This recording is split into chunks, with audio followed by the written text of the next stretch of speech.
আসসালামু আলাইকুম। তোমরা সবাই কেমন আছো?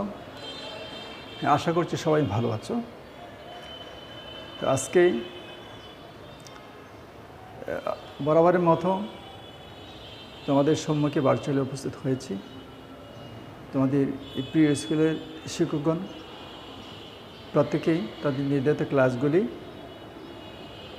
এভাবে অনলাইনে তোমাদের সামনে করছে এবং সেই ক্লাসগুলি স্কুলের নির্ধারিত পেজে আপলোড করা হচ্ছে।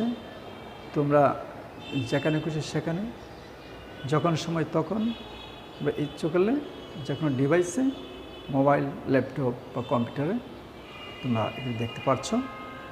সামনে তোমাদের পরীক্ষা, নিশ্চয়ই তোমাদের ভালো প্রিপারেশান নিতে হবে। যাই হোক, এরই ধারাবাহিকতায় আমি আজকেও তোমাদের সম্মুখে একটি ক্লাস নিয়ে উপস্থিত হয়েছি। সেটা হচ্ছে কি দশম শ্রেণী পদার্থবিজ্ঞান। যেহেতু পদার্থবিজ্ঞান কথাটা আসছে, তাই আমাদের উপমহাদেশে একজন প্রথিতযশা বিজ্ঞানী, ওনার কথাটা 1-2 মিনিট না বললেই নয়, না হলে যে অতৃপ্ত থাকি। সেটা হচ্ছে প্রফেসর সত্যেন বসু। এর আগে তোমাদের একটু প্রশ্ন করি, তোমরা কি কখনো 100 নম্বর পরীক্ষায় 110 পেয়েছো? নিশ্চয়ই না। হ্যাঁ, আমাদের এই ঢাকা বিশ্ববিদ্যালয়ের প্রফেসর স্যার জনাব সত্যেন বসু, উনি প্রাথমিক লেভেলের 5ম শ্রেণীর পরীক্ষায়, বার্ষিক পরীক্ষায় গণিত বিষয়ে 100-তে 110 নম্বর পেয়েছে। এটা কীভাবে সম্ভব? ঘটনা গল্প নয়, সত্যি ঘটনা। যখন বার্ষিক পরীক্ষার রেজাল্ট দেওয়া হলো 5ম শ্রেণী, যথারীতি উনি অন্যান্য বছরের মতো সেবারও কৃতিত্বের সহিত 5ম শ্রেণীর পরীক্ষায় ভালো ফলাফল করেছেন। যখন ওনার হাতে প্রগ্রেস কার্ড দেওয়া হলো, মার্কশিট দেওয়া হলো, দেখা যায় একটি বিষয়ে মোট মার্কের চেয়ে বেশি নম্বর পেয়েছে। হয়েছে পরে এগুলো বিভিন্ন গার্ডিয়ান এবং শিক্ষকগণ কি স্যারের কি মাথা খারাপ হয়ে গেল যে পরীক্ষায় 100 নম্বর, নাম্বার দিয়েছে 110, এটি কীভাবে সম্ভব? নিশ্চয়ই উনি ভুল করেছে। যা হোক, যথারীতি স্কুলের প্রিন্সিপাল, প্রধান শিক্ষক ওই স্যারকে আহ্বান করলেন বিষয়টা কি জানার জন্য। অভিভাবক আসলেন, উনি বসলেন, উনি সহাস্যে উনি বসলেন। স্কুলের প্রধান শিক্ষক কিংবা প্রিন্সিপাল আমাকে জিজ্ঞেস করলেন, আপনি সত্যেন বসুকে 100-র মধ্যে 110 দিয়েছেন, এটাকে আপনি ভুল করেছেন? উনি সহাস্যে উনি বললেন, না, আমি মনে হয় আমার দৃষ্টিতে আমি কোনো ভুল করিনি, আমি তাকে 110 নম্বরই দিয়েছি। আর সবার চোখ ছানা পড়া, বিষয়টা কি, এ কীভাবে সম্ভব? হ্যাঁ, আপনি একটু ব্যাখ্যা করুন। উনি বললেন, হ্যাঁ, সে 10টি অঙ্ক দিয়েছে, প্রতিটি অঙ্কের মান 10, কিন্তু 10টি অঙ্ক 2টি ভিন্ন প্রক্রিয়ায় সে করেছে। প্রতিটি প্রক্রিয়া তার নির্ভুল এবং অনেক চমৎকারভাবে সে এটা করেছে। তো তার যে চৌকস, তার মেধার যে তীক্ষ্ণতা, এটা আমাকে মোহিত করেছে। তাই আমি সন্তুষ্ট হয়ে তাকে 100-র মধ্যে 110 নম্বর দিয়েছি। সবশেষে এই 110 নম্বরই কার্যকর ছিল। তো আমি তোমাদের সময়কে এটা বলার কারণ হচ্ছে, শিক্ষক যখন কোনো ছাত্রের প্রতি প্লিজড হয়, সন্তুষ্ট হয়, তখন হয়তো 110 নম্বর ওনার শিক্ষক দিবে না, শিক্ষকগণ তার প্রতি একটা দোয়া কাজ করে আশীর্বাদ কাজ করে, কিংবা এটা অন্যরকম হতে পারে, ওকে ওর জ্ঞান চর্চা করার জন্য শিক্ষক সার্বিকভাবে মানে সহযোগিতা করার চেষ্টা করে। যে ছেলেটা ভালো সেই ছেলে আরও যাতে ভালো করতে পারে, সেই জন্য শিক্ষক তাকে প্রয়োজন মতো এক্সট্রা সময় এবং শ্রম দিতে প্রস্তুত। যাক, তোমরা এবার পড়াশোনা করবে। যাক, আর কথা এদিকে আর বলছি না। আমি আজকে এই পদার্থবিজ্ঞান বিষয়ে যে চলতরিৎ থেকে রোদের সন্নিবেশ এই বিষয়টা পড়াচ্ছি। তোমরা একটু প্রস্তুতি গ্রহণ করো।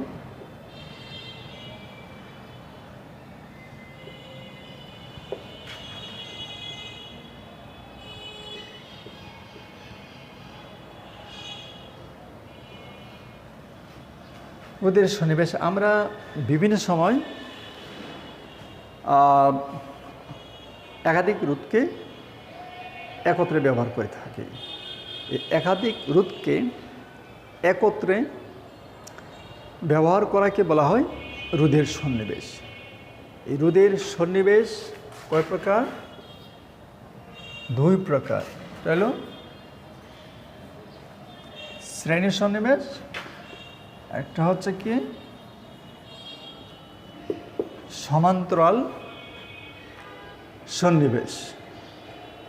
শ্রেণী এবং সমান্তরাল সন্নিবেশ আলোচনা করার পূর্বে তোমাদের তুল্যরোধ সম্পর্কে কনসেপ্টটা থাকতে হবে।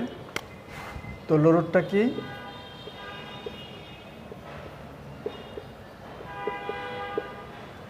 রোদের কোনো সন্নিবেশের পরিবর্তে যে একটি মাত্র রোধ ব্যবহার করলে বর্তমানে প্রবাহ মাত্রা এবং বিভব পার্থক্যে কোনো পরিবর্তন হয় না, সেই রোধটাকে বলা হয় রোদের তুল্য রোধ। ওই সংশ্লিষ্ট রোধগুলি তুল্য রোধ। আমি আবার বলি, রোদের কোনো সন্নিবেশের পরিবর্তে যে একটি মাত্র রোধ ব্যবহার করলে বর্তনী বিদ্যুৎ প্রবাহ মাত্রা একই থাকে এবং বিভব পার্থক্যেরও কোনো পরিবর্তন হয় না, সেই নির্দিষ্ট রোধটাকে বলা হয় কি তুল্য রোধ। সংশ্লিষ্ট রোধগুলি তুল্য রোধ। আচ্ছা, তুল্য রোধ শ্রেণীবর্তনের বেলায় RS মানে রেজিস্ট্যান্স, সিরিজ রেজিস্ট্যান্স RS, আর ওই সমান্তরাল বর্তনীর ক্ষেত্রে RP। এই দুইটি প্রতীক দ্বারা প্রকাশ করা হয়। তা প্যারালাল রেজিস্ট্যান্স এটা দ্বারা প্রকাশ করা হয়। এখন আমি শ্রেণী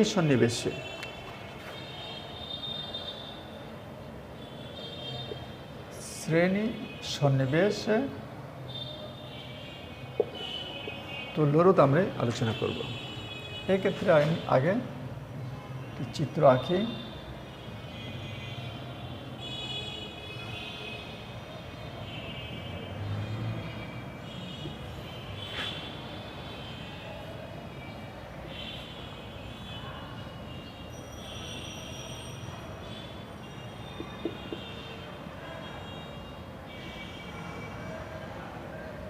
এটা হচ্ছে কি R1 R2 R3।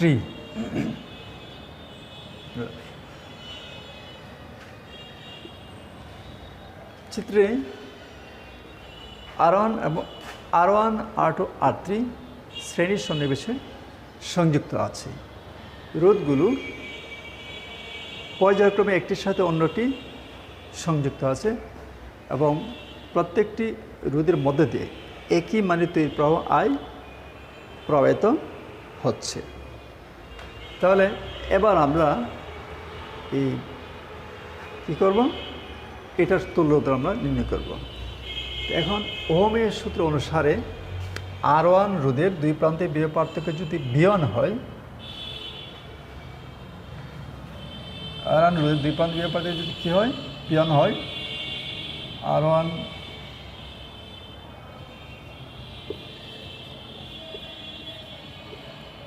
রোধের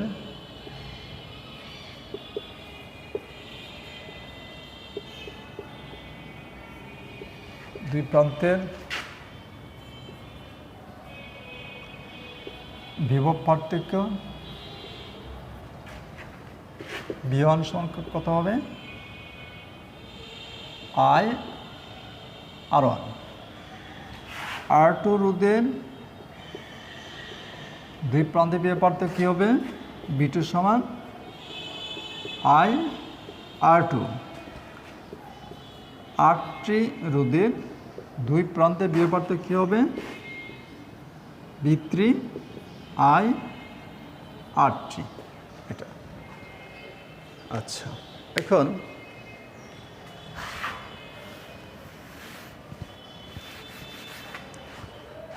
R3 এখন এই সবগুলি রোধের দুই প্রান্তের বিভব পার্থক্য যদি কি হয় B হয় তার অর্থাৎ সন্নিবেশের দুই প্রান্তের বিভব পার্থক্য যদি কী হয় B হয় তাহলে আমরা পাই B সমান কী হবে V1 V2 V3 অর্থাৎ B সমান V1 plus V2 plus V3 যদি মান বসাই দিই V1 এর মান কত I R1 I R2 I R3 যদি আমরা I কমন নেই V সমান I কমন নিলে R1 R2 R3 এখন এই R1 R2 R3 রুট তিনটিকে যদি রুট তিনটির পরিবর্তে যে অন্য একটি রুট RS যদি প্রতিস্থাপন করা হয় যেন সবগুলি রোধের দুই প্রান্তে বিভব পার্থক্য V এবং দুই প্রবাহমাত্রা কী থাকে I বজায় থাকে সেই ক্ষেত্রে এই RSটাই হবে কি তুল্য রোধ তাই তুল্য রোধের ক্ষেত্রে কী হবে V সমান কী হবে এটা একটা আমরা সমীকরণ দিই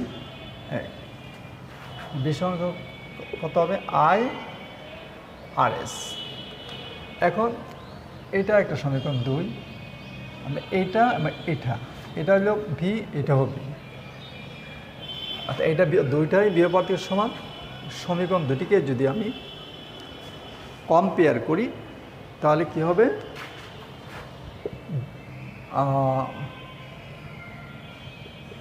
I RS সমান I R1 R2 R3 আমি মুছে ফেলি এটা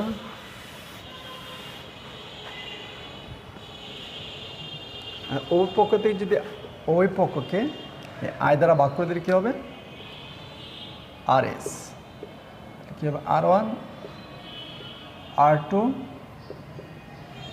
R3 এটা হচ্ছে তুল্য রোধের মান তাহলে আমরা এখান থেকে কি বুঝতে পারলাম যে কোনো বর্তনীর তুল্য রোধের মান ওই বর্তনীর রোধগুলির মানের যোগফলের সমান এইভাবে রোধগুলি যদি R1 R2 R3 R4 R5 এবং n সংখ্যক যদি রোধ হয় তাহলে সেক্ষেত্রে এ রোধ হবে R1 R2 R3 dot dot dot RN এই সবগুলি রোধের সমষ্টি সমান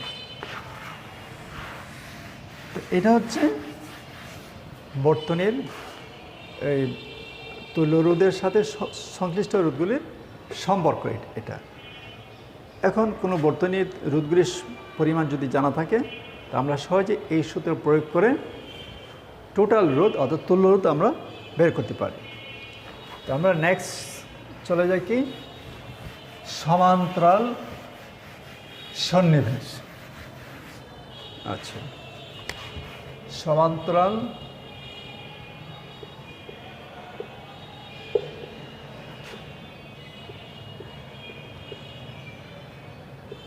সমান্তরাল সন্নিবেশ। এই ক্ষেত্রে আমরা একটা চিত্র আঁকি, বর্তনী আঁকি। এটা কেমন?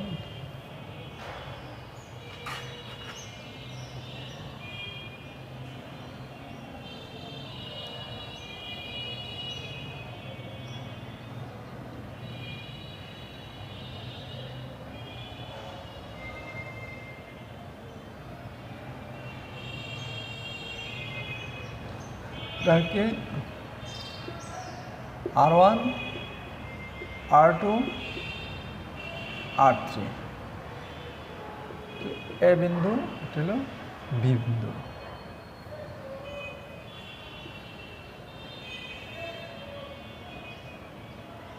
Minus plus I.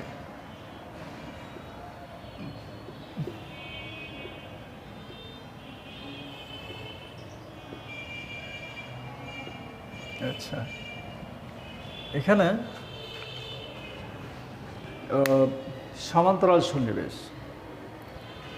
কতগুলি রোধ যদি এমনভাবে সংযুক্ত করা হয় যে সবগুলি রোধের এক প্রান্ত একটি সাধারণ মধ্যে এ এবং অপর প্রান্তগুলি অন্য একটি সাধারণ বিন্দু বিতে সংযুক্ত থাকে। এক্ষেত্রে যদি বর্তনীর প্রবাহমাত্রা আই এবং বিভব পার্থক্য যদি একই থাকে তাহলে এটাকে বলা হয় কি সমান্তরাল সন্নিবেশ। তো এই সমান্তরাল সন্নিবেশে R1 R2 রোধগুলির এখানে বর্তনীর মূল প্রবাহ কি আই। এ বিন্দুতে আই প্রবাহটি তিনটি ভাগে বিভক্ত হয়েছে। I1, এটা কি I2, এটা হচ্ছে কি I3। যেহেতু তিনটি পথ দিয়া অর্থাৎ তিনটি রোধ দিয়ে এখানে বিদ্যুৎ প্রবাহিত হচ্ছে, তাই রোধের বিভিন্নতার জন্য অর্থাৎ রোধের ভিন্নতার জন্য তড়িৎ প্রবাহের মানও এখানে ভিন্ন ভিন্ন হয়। আচ্ছা, এখন যেহেতু এই সবগুলি রোধের উভয় প্রান্তের দুই প্রান্তে বিভব পার্থক্য কি ভি একই, তাই ওহমের সূত্র আমরা কি পাই? ওহমের সূত্র অনুসারে আমরা পাই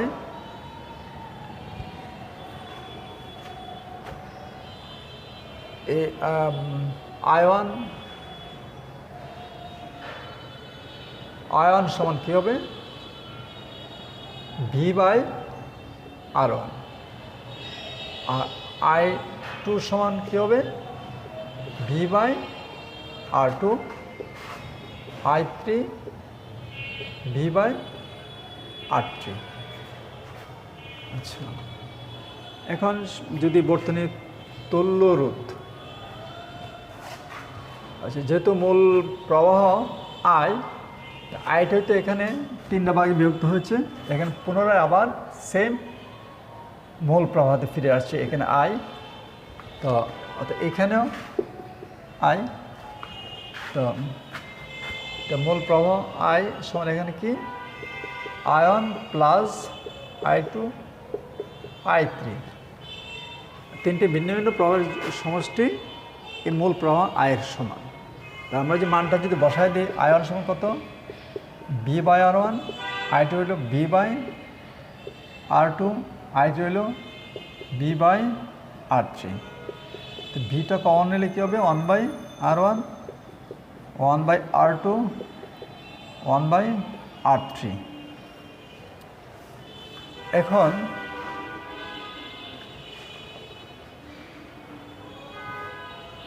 এখন যদি R1 R2 R3 এই রোধগুলির পরিবর্তে যদি অন্য একটি রোধ RP ব্যবহার করলে যদি বর্তনীর প্রবাহমাত্রা আই এবং বিভব পার্থক্যের যদি কোনো পরিবর্তন না হয়, সেক্ষেত্রে তুল্য রোধ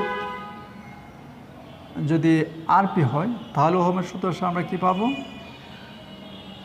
আই সমান V by R P.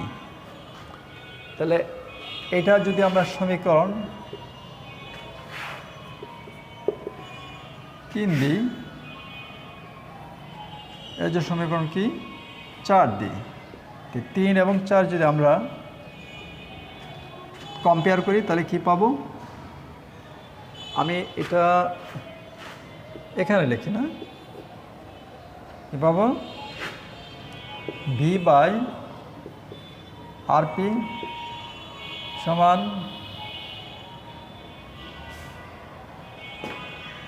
V into 1 by R one, 1 by R two, 1 by R three. ওই প্রকৃতি ভি দ্বারা ভাগ করে দিলে কী হবে? 1 by R P, 1 by R one, 1 by R two, 1 by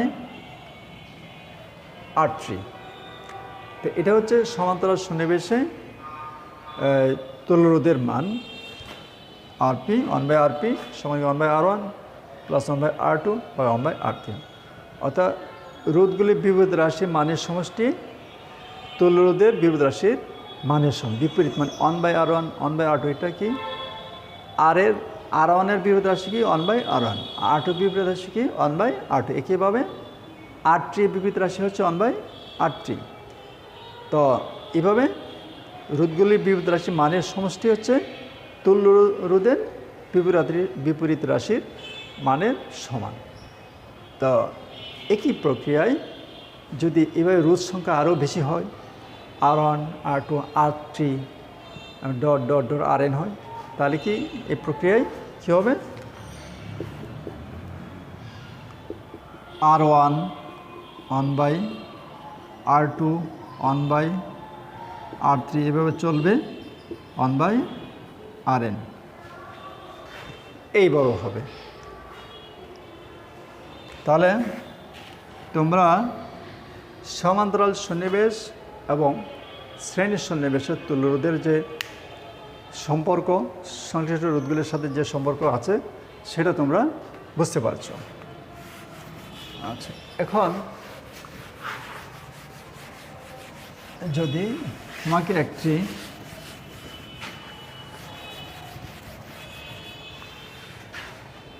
দেওয়া থাকে,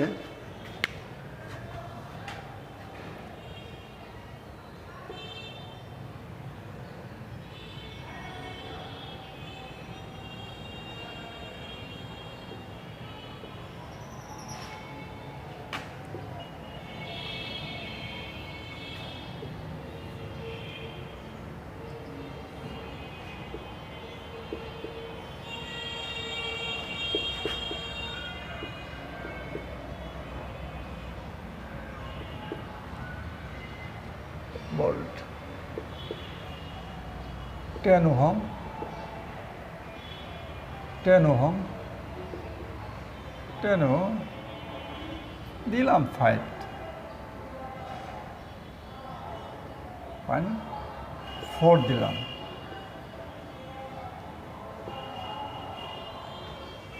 4 দিলাম। তাহলে এর যদি একটা বর্তনী দেওয়া থাকে, যে বর্তনীতে এখানে একটা রোধ 4 ওহম মানের, এখানে একটা রোধ 4 ওহম মানের, এখানে একটা রোধ 4 ওহম মানের, এই বর্তনীর তুল্যরোধ কত সেটা নির্ণয় করতে হবে। এখানে দেখা, এতক্ষণ আমরা আলাদা আলাদাভাবে সমান্তরাল সন্নিবেশে তুল্যরোধ নির্ণয় করলাম এবং শ্রেণীর সন্নিবেশে তুল্যরোধ নির্ণয় করেছি। এখানে এমন একটা সার্কিট বা বর্তনী যেখানে এই দুইটা রোধ কি সমান্তরালে আছে, আবার এটার সাথে আছে এটা কি শ্রেণীতে আছে। তো এটা আমরা যদি নির্ণয় করতে, যদি বলে যে এটা আর তুল্যরোধ কত হবে, সেক্ষেত্রে কী হবে? এখানে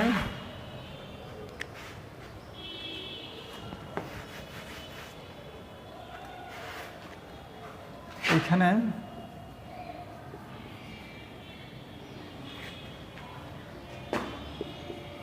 আর ওয়ান 4 ওহম, এটা যদি আর ওয়ান হয়, যদি আর টু হয়, এটা আর থ্রি যদি হয়, বা আর ওয়ান এম এল লিখি R2 সমান এটা লিখি, R3 সমান লিখি। তাহলে R1 R2 4 ohm, R3 4 ohm. এই সাংখ্যিক মানগুলি ভিন্ন রকম হতে পারে, আমি এক রকমের নিলাম। ভিন্ন 4 5 6 7 যে কোনো 10 12 13 এরকম যে কোনো মানে হতে পারে, আমি একটি মানে নিলাম। তোমরা এখানে লক্ষ্য করো যে R1 এবং R2 দুইটি রোধ সমান্তরালে আছে। তাহলে যেহেতু R1 ও R2 কি সমান্তরাল সন্নিবেশে আছে না, সেক্ষেত্রে তুল্যরোধ কত হবে? RP মানে 1/R1 1/R2 কত? 1/4 প্লাস 1/4 4 1 যোগ 1 2 4 কাটে 1/2 মানে এটা কি 1/RP এটা। তাহলে কী হবে?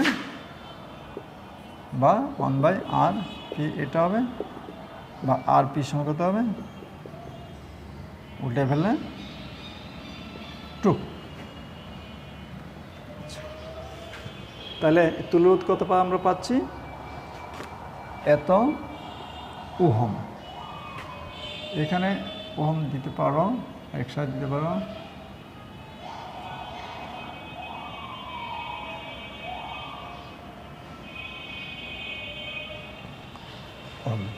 এখন এইটুকু মুছে ফেলে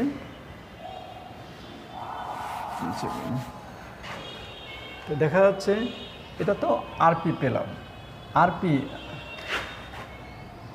এবং R3 কি আছে? শ্রেণীতে আছে। আবার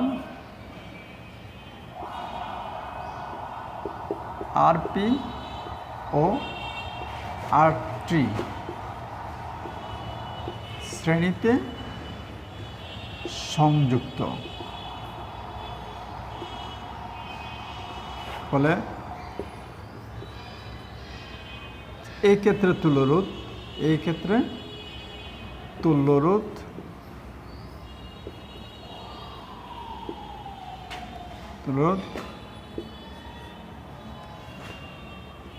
RS কত হবে? RP যোগ R3। RP হচ্ছে 2 ওহম, R3 হচ্ছে 4 ওহম মানে 6 ওহম। তাহলে এই টোটাল বর্তনীর তুল্যরোধ কত? 6 ওহম। তাহলে আশা করছি তোমরা এই জাতীয় যে সমস্যাগুলি যদি থাকে তুল্যরোধ নির্ণয়ের ক্ষেত্রে তোমাদের কোনো সমস্যা হবে না। তোমরা এটা ভালো করে পড়বে, আমি দেখবে, প্র্যাকটিস করবা, এই জাতীয় সমস্যাগুলি সমাধান করার চেষ্টা করবা। তারপরে যদি সমস্যা থাকে পরবর্তী সময় বোঝানোর চেষ্টা করব। তো আজকে এই পর্যন্তই। তোমরা সবাই ভালো থাকবে। ধন্যবাদ সবাইকে।